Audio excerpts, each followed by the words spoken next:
everyone, my name's Lachtaube, but just call me Lach, it's easier.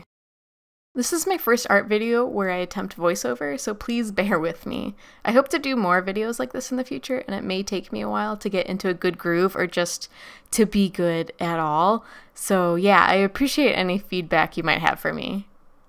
The first thing I'm drawing here is just a headshot of one of my OCs, Robin. The purpose of this meme, air quotes, is to turn an existing wolf character into like a catified, sure that can be a word, catified version of them. Robin was created for the DeviantArt ARPG, that's art role-playing game, called Domain of the Wolf, a closed group of mostly wolf characters. There's some non-wolf North American real-world animals. I almost made a possum once, but she didn't quite get past the initial application stages. Anyway, and I've had Robin for just over 2 years now. I featured her in another video of mine, the You'll Never Know Deer speed paint, in which her silver and black winter coat is featured. In this image, her summer colors are in, so she's mostly red and black, and that's going to be featured in this cat version of her here. So I have the sketches in already. I didn't record that part because sometimes it takes me ages to get a sketch right, so I'm just laying in the black outline or stroke on a new layer above the sketch. The program I'm using is Clip Studio Paint, and I'm just using a smooth, hard oil paintbrush. This meme was particularly fun because we don't get to draw our wolves as anything other than, well, wolves very often. Basically, every time we draw them or write about them, we earn points for them. Bones are the actual currency, but everything we submit has to be canon in order to be able to earn bones. Group-made memes like this are an exception because they're usually featured as the monthly prompt or monthly special event, for which we can earn 2 whole bones. They're kind of my favorite. Coming up with a design for Robin as a cat was pretty exciting to plan and plot out. She's kind of called out a lot for her huge cheeks, so the only obvious choice for a breed of cat for her was the British Shorthair. Those guys are like chipmunks. I have no idea what all that skin is for, but they basically all just look super chubby in the face, and they're crazy cute. I considered making her an exotic Shorthair, which is kind of similar, because for a dog breed meme that I did a few years ago, I turned her into a French bulldog, and thought that would be fun to pick another breed that's brachycephalic, smooshed face, but the cheeks of the British Shorthair, they just called to me. Cleaning up the lines a bit, I try to be more cognizant of my line weights because that's super important when it comes to an illustration looking finished, but also it makes using the wand tool easier, and I'm lazy when it comes to coloring stuff in. I actually go through the whole process of coloring Robin's headshot in by hand, and it's super tedious and annoying.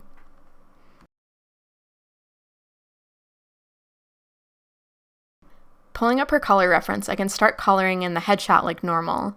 I'm not going to be shading it, though I probably should have, because I want her design to come across clearly in the corner, so the viewer has something to compare the cat to when it's finished. And if any of you have dark-colored characters, you are well aware of the difficulty that is shading them. Robin has really bright sandy-colored accents to counter all that darkness, but then that just kind of like adds to the problem, and shadows just look really weird on her always, the way it jumps from dark to light and then through all those gradients. I try not to fight it. I just accept whatever happens and then usually blast her with overlay colors to just wash everything out and call it a day because contrast and Robin are just not good friends. I remember back when I first designed Robin, I made the very deliberate decision of making her face lighter compared to the rest of her. I knew I wanted her to be mostly black, but I wanted to be able to like see her facial features more clearly, and so I made her face lighter enough so that you can see the details of her expression to be able to pull those out with shading more, and it kind of works, but it literally only in the lightest areas like around her eyes, and the rest just fades into darkness. But I at least still have that. Thank you, Past Lach, for somewhat thoughtful character design. I mentioned her cheeks before. I personally don't think they're that big, but she's always been really like squishy and malleable, and I use them to exaggerate her expressions. So I think that might be why they're considered so quote-unquote big or exaggerated, even though it's really probably just because I've been so out of practice drawing actual wolves. Whoops! Speaking of being out of practice, it's been a really long time since I've drawn a house cat, and I actually really struggled with this in the initial sketch. Cats' noses are so small compared to what I'm used to drawing, I probably redrew it like 6 times before I was finally happy with it. For her body type, Robin's not exactly heavyset, but she definitely would be as a house cat.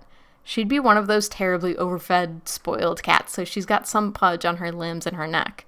It's not exactly true to the wolf form of her character, no, but it's still in line with her character, I think. If she lived an entirely different life but was still the same personality, things about her would turn out differently. Kind of like Marty McFly's parents in Back to the Future. Events can change a person.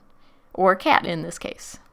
If your favorite OC of yours was born in a completely different life, how would they grow up differently? Do you think they'd even be the same person at all? If you have an OC that isn't a cat, what would they be like as a cat? How different would they be from how you know them now? Let me know in the comment section below. So in coloring this cat, I'm trying to keep the base colors mostly the same. She's gray-black with a silver tumor. Yes, I just said tumor. Kidders have tummers, deal with it. That saturates into an orangey red. The face, for all intents and purposes of recognizing her, is mostly the same. Same accents, same red eyelids, same tan under the eyes, same brown mask thingy. Then after adding the red, I blended it out to give her a more natural look. Because, you know, Robin's not exactly a natural looking wolf. The least we can do is make her look like a plausible cat. You're welcome. After messing with the colors a little bit to get them how I wanted them, and of course giving her some very plausible cat eyebrows, I finally started adding the stripes. I took inspiration from one of the cats I had growing up. She's still alive, but she's my parents' cat, so I don't live with her anymore.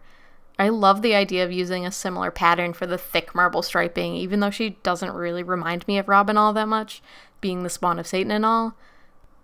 I mean, her name is Mary Margaret. She was bound to be possessed sooner or later by the devil. On some parts of the arm, I messed up and colored the wrong part a little bit. I went back to fix it later, but for now I'm just gonna bump the music up and let the video play out a bit, so enjoy!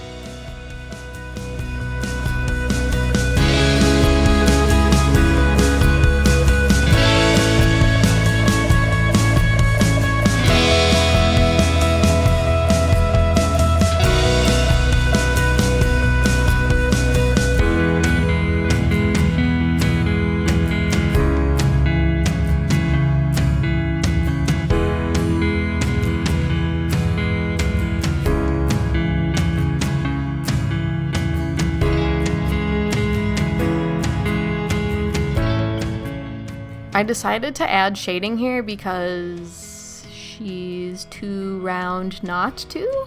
It doesn't really add a whole lot to the image, especially with everything I mentioned earlier about all the gradients and different values making shading on her hard to see in the first place, but I just wanted to shade some pudge, don't judge me.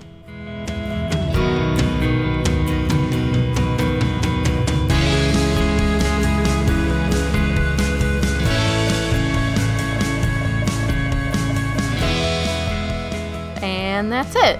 Thank you guys so much for watching. Let me know in the comments below if you'd like to see more videos like this, more art of Robin in general, or any other feedback you have for me. Talk to you later. Bye!